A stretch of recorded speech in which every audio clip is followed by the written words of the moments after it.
একজন নারী ইন্তেকাল করলেন। কবর খননকারী কবর খুঁড়তে শুরু করলো। তখন রোজার দিন ছিল, প্রচণ্ড গরম। হঠাৎ তার মাথা ঘুরে গেল এবং সে সেই কবরের ভেতরেই পড়ে গেল। অচেতন অবস্থায় সে দেখল আকাশ থেকে দুইজন ফেরেশতা অবতীর্ণ হলেন।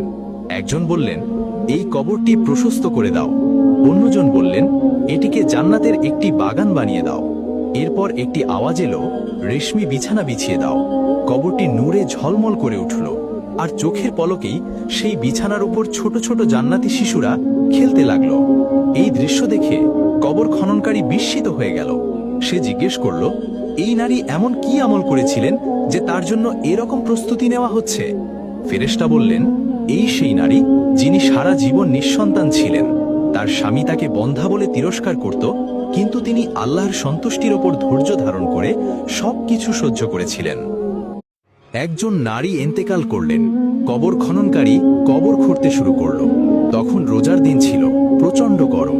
হঠাৎ তার মাথা ঘুরে গেল এবং সে সেই কবরের ভেতরেই পড়ে গেল। অচেতন অবস্থায় সে দেখল আকাশ থেকে দুইজন ফেরেশতা অবতীর্ণ হলেন। একজন বললেন, এই কবরটি প্রশস্ত করে দাও। অন্যজন বললেন, এটিকে জান্নাতের একটি বাগান বানিয়ে দাও।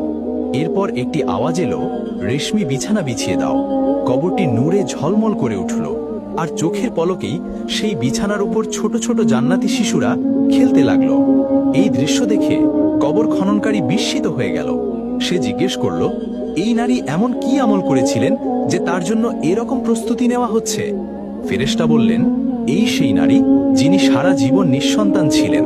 তার স্বামী তাকে বন্ধ্যা বলে তিরস্কার করত, কিন্তু তিনি আল্লাহর সন্তুষ্টির ওপর ধৈর্য ধারণ করে সবকিছু সহ্য করেছিলেন।